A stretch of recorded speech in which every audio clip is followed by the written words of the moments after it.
नमस्कार, राज की बात में आपका स्वागत है। आज हम बात करेंगे भ्रष्टाचार के मुद्दे पर घिरी ममता बनर्जी के ऊपर पड़ रहे इस्तीफे के दबाव की। बात करेंगे अभिषेक बनर्जी को जनता से मिले तमाचे की, टीएमसी के कार्यकर्ताओं के बहिष्कार की और साथ ही बात करेंगे बंगाल में भ्रष्टाचार पर घिरी टीएमसी के खिलाफ सड़क पर उतरे हुए लोगों की। साथ ही ये भी बात करेंगे कि किस तरह से प्रधानमंत्री नरेंद्र मोदी और गृह मंत्री अमित शाह ने 3 केंद्रीय मंत्रियों को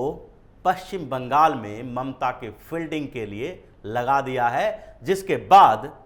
इस पर भी चर्चा होगी कि भारतीय जनता पार्टी के पश्चिम बंगाल के अध्यक्ष सुकांत मजूमदार ने राष्ट्रपति द्रौपदी मुर्मू से मुलाकात करके जो एक ज्ञापन सौंपा है पश्चिम बंगाल के कानून व्यवस्था को लेकर, उसमें क्या क्या दिया गया है और उसका असर क्या होने वाला है, इस पर भी चर्चा होगी कि शुवेंदु अधिकारी ने आखिरकार क्यों कह दिया कि पश्चिम बंगाल में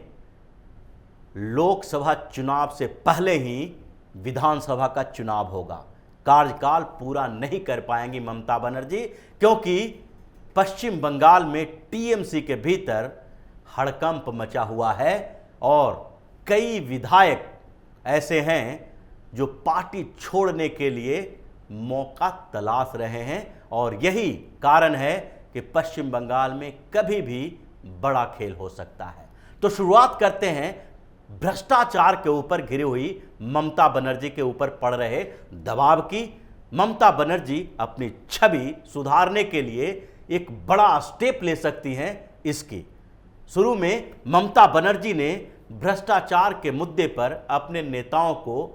सुरक्षित रखने की कोशिश की। पार्थ चटर्जी के खिलाफ भी उन्होंने बयान देने से मना किया, लेकिन जैसे ही पार्थ चटर्जी के खिलाफ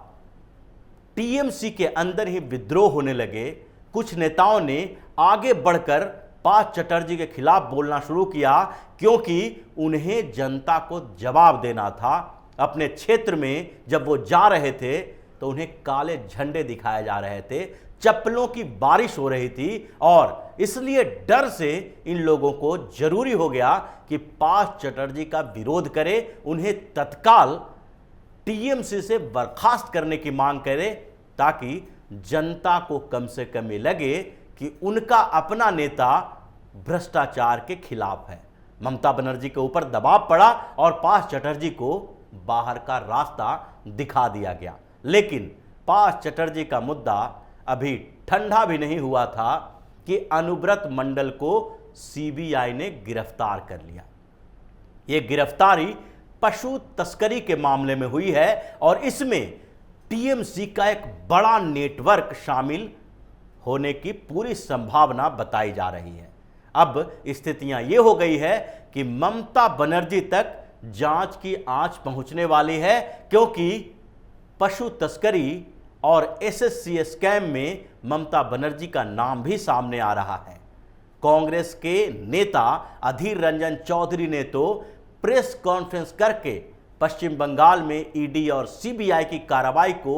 बहुत सटीक बताया, सराहना की और ममता बनर्जी का नाम लिया कि इन सारे घोटालों की मास्टरमाइंड ममता बनर्जी है, इसलिए उन्हें इस्तीफा दे देना चाहिए, क्योंकि ममता बनर्जी चारों तरफ से भ्रष्टाचार से घिरी हुई है और भ्रष्टाचारी नेता जो उनके मंत्रिमंडल में शामिल हैं, जो विधानसभा सदस्य हैं, वो सारे ममता बनर्जी को कट मनी देते हैं। वो लोग अभिषेक बनर्जी के संपर्क में हैं और अभिषेक बनर्जी को भी पैसा दिया जाता है, यानी कि बुआ भतीजे की जोड़ी पूरे पश्चिम बंगाल में चल रहे घोटालों के मास्टरमाइंड हैं। अब पॉलिटिकल समस्याएं तो चल रही थी, राजनीतिक दल चाहे कांग्रेस हो या भारतीय जनता पार्टी हो या कम्युनिस्ट पार्टी हो, तीनों के तीनों सड़क पर ममता बनर्जी के भ्रष्टाचार के खिलाफ प्रदर्शन कर रहे हैं। कुछ दिन पहले भारतीय जनता पार्टी ने प्रदर्शन किया, फिर अखिल भारतीय विद्यार्थी परिषद ने प्रदर्शन किया। कई लोगों को पकड़ा भी गया, जेल में डाला गया, लेकिन प्रदर्शन खत्म नहीं हुआ। और इस बीच सीपीएम ने भी अपने नेताओं कार्यकर्ताओं के साथ ममता बनर्जी के भ्रष्टाचार के खिलाफ प्रदर्शन किया और कांग्रेस भी सड़क पर उतर गई है, ईडी और सीबीआई की कार्रवाई की सराहना कर रही है और ममता बनर्जी को इस पूरे मामले का मास्टरमाइंड बता रही है। ये राजनीतिक चर्चाएं, राजनीतिक सरगर्मी चल रही है और राजनीतिक पार्टी सड़क पर उतर आए हैं, लेकिन इसके बाद भी ममता बनर्जी को एक और विरोध का सामना करना पड़ रहा है और वो है टीएमसी के अंदर टीएमसी के कार्यकर्ताओं का विरोध। अब हर जगह टीएमसी के कार्यकर्ता भी ये बोलने लगे हैं कि ये भ्रष्टाचारियों की सरकार है। कई जगह पर जो विरोध प्रदर्शन किए गए वो स्वतः स्फूर्त थे और उसमें किसी अपोजिशन की राजनीतिक पार्टी की कोई भूमिका नहीं दिखाई पड़ी। बीरभूम से लेकर मालदा तक कई जगह पर प्रदर्शन जो हुए उसमें टीएमसी के कार्यकर्ता ही थे। टीएमसी के स्थानीय स्तर के यानी कि पंचायत स्तर के कुछ नेता भी शामिल थे जो ममता बनर्जी के भ्रष्टाचार के खिलाफ प्रदर्शन कर रहे थे, क्योंकि पार्थ चटर्जी के घर से मिले 50 करोड़ से ज़्यादा का कैश और वो सारी संपत्ति सबके सामने दिखाई पड़ रहा है। अनुव्रत मंडल जैसे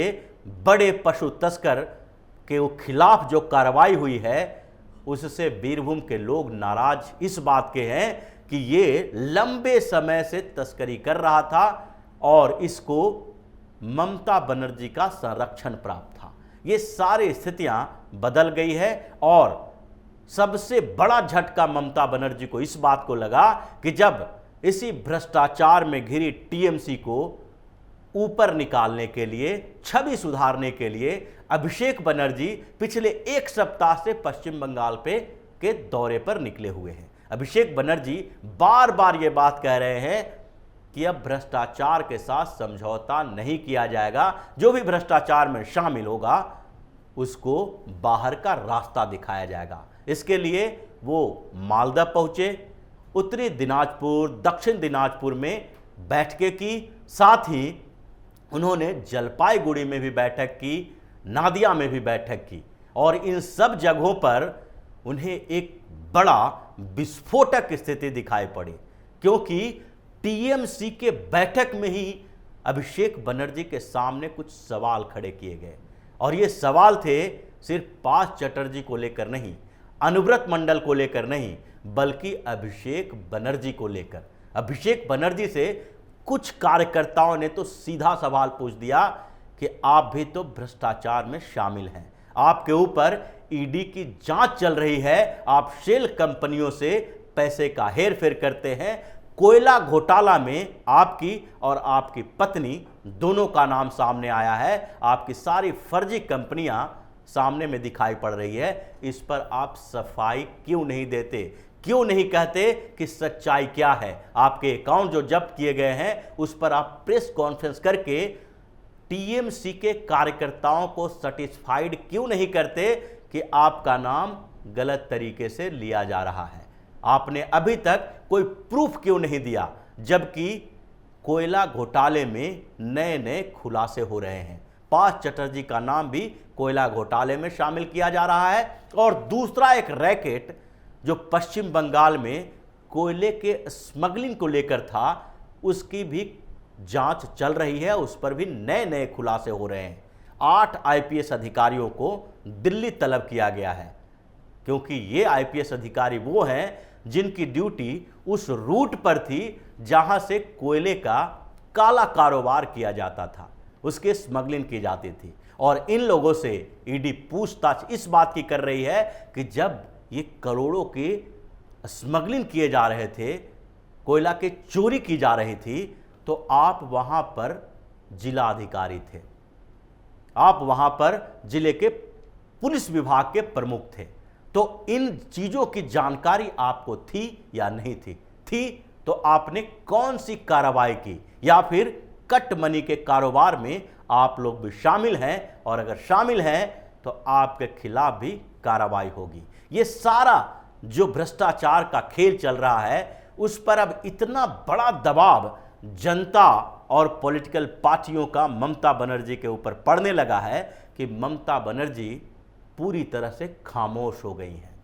हर मुद्दे पर बढ़ चढ़कर बोलने वाली ममता बनर्जी इस समय शांत चुप हो गई हैं। अभी जो राजनीतिक हलचल बिहार में चल रहा है, भारतीय जनता पार्टी को नीतीश कुमार ने धोखा दिया है। एक झटका तो लगा ही है भाजपा को, क्योंकि सरकार अब महागठबंधन की बन गई है। ऐसे समय में भी जब सारी विपक्षी पार्टियां बढ़ चढ़कर कुछ न कुछ बात कर रही है, भारतीय जनता पार्टी के झटके को लेकर सवाल उठा रही है, वैसे में ममता बनर्जी खामोश हैं, चुप हैं। वो पश्चिम बंगाल की स्थितियों से इतनी परेशान है कि उन्हें बोलने के लिए सोचना पड़ रहा है, क्योंकि बंगाल की जनता अब उनसे गुस्साई हुई है। और इसी को लेकर दिल्ली में भी एक मंथन चल रहा है और पश्चिम बंगाल में जो स्थितियां बदली है, उसके बाद भारतीय जनता पार्टी ने और भी जोर लगा दिया है। प्रधानमंत्री नरेंद्र मोदी और केंद्रीय गृह मंत्री अमित शाह ने पश्चिम बंगाल की स्ट्रेटजी पे चर्चा की और 3 केंद्रीय मंत्रियों को पश्चिम बंगाल की जिम्मेदारी दी है। उसमें एक केंद्रीय मंत्री हैं धर्मेंद्र प्रधान, जो पश्चिम बंगाल और उड़ीसा के बॉर्डर इलाके में जो पश्चिम बंगाल है उसके ऊपर ज़्यादा पकड़ रखते हैं और साथ ही उनका कोऑर्डिनेशन भी बेहतर है। वो 42 लोकसभा सीटें जो पश्चिम बंगाल में है, वहां के नेताओं के साथ बेहतर कोऑर्डिनेशन करेंगे और सारी सीटों पर जीत की संभावनाएं तलाश करेंगे। साथ ही स्मृति ईरानी को भी पश्चिम बंगाल की जिम्मेदारी दी गई है कि जिन जिन क्षेत्रों में महिलाएं बढ़ चढ़कर हिस्सा लेती है, जिन जिन लोकसभा क्षेत्रों में और विधानसभा क्षेत्रों में महिलाओं की भूमिका बड़ी है, वहां की जिम्मेदारी आप संभालें और उन जगहों पर आपको देखना है कि किस तरीके से भारतीय जनता पार्टी आगे बढ़ेगी और ममता बनर्जी के खिलाफ जो एक ममता बनर्जी महिला होने का फायदा उठाती हैं, उसका फायदा हम कैसे उठा सकते हैं। तीसरे केंद्रीय मंत्री हैं यूथ लीडर ज्योतिरादित्य सिंधिया, उनको भी बड़ी जिम्मेदारी दी गई है और वो भी पश्चिम बंगाल में ममता के खिलाफ बैटिंग करना शुरू कर रहे हैं। तो ये भारतीय जनता पार्टी की प्लानिंग चल रही है। तो दूसरी तरफ वहां के जो लीडरशिप हैं पश्चिम बंगाल के भाजपा के, शुवेंदु अधिकारी ने साफ तौर पर यह कहा है कि यह सरकार नहीं चलने वाली है। चूंकि वो टीएमसी के ही नेता थे, वहां से भारतीय जनता पार्टी में आए हैं, इसलिए टीएमसी के बारे में उनको ज़्यादा जानकारी है। उनके पिता शिशिर अधिकारी और उनके एक भाई, जो दोनों ने राष्ट्रपति उपराष्ट्रपति चुनाव में ममता बनर्जी के खिलाफ वोट डाला था, उसके खिलाफ जो नोटिस जारी की गई है, वो भी इंटरनल बातें शेयर करते हैं। अधिकारी परिवार का एक अच्छा खासा वर्चस्व है और इससे उन्होंने दावा किया है कि ममता बनर्जी की सरकार अब ज़्यादा दिनों तक नहीं चलने वाली है और 2024 में तो लोकसभा चुनाव होने वाला है, लेकिन उससे पहले ही ममता बनर्जी की सरकार गिर सकती है। और ये सारे दबाव के बीच ममता बनर्जी एक अलग मोड में है। वो अपनी छवि सुधारना चाहती है। वो चाहती हैं कि इस बीच जो उनके ऊपर बड़े बड़े आरोप लग रहे हैं भ्रष्टाचार के, इसके कारण उनका आगे का सपना तो टूट ही गया है। अब अंतिम समय में बेइज्जत होकर राजनीति से विदाई होने वाली है। इसलिए ममता बनर्जी भी सोच रही हैं कि अब अपनी छवि सुधारने के लिए एक सबसे कड़ा स्टेप जो बचा हुआ है, यानी कि पहले उन्होंने मंत्रिमंडल में हेरफेर किया और फिर कई मंत्रियों को और भी बाहर का रास्ता दिखाने की सोच रही थी, लेकिन अब इस पर विचार किया जा रहा है कि ममता बनर्जी खुद इस्तीफा दे दें और वो किसी और को सीएम बना दें। जिस तरीके से बिहार में नीतीश कुमार ने अपनी छवि बचाने के लिए जीतन राम मांझी को सीएम बना दिया था और सीएम पद से इस्तीफा दिया था, उसी रास्ते पे ममता बनर्जी चलने की तैयारी भी कर रही हैं। तो संभावना इस बात की भी है कि ममता बनर्जी इस्तीफा दे सकती हैं, अपनी छवि को सुधारने के लिए वो एक आखिरी कोशिश कर सकती हैं। तो इसी तरह की खबरों के साथ फिर से हाजिर होंगे, तब तक के लिए बने रहिए हमारे साथ और देते रहिए हमें सहयोग, ताकि इसी तरह की खबर हम आपके लिए लाते रहें। धन्यवाद।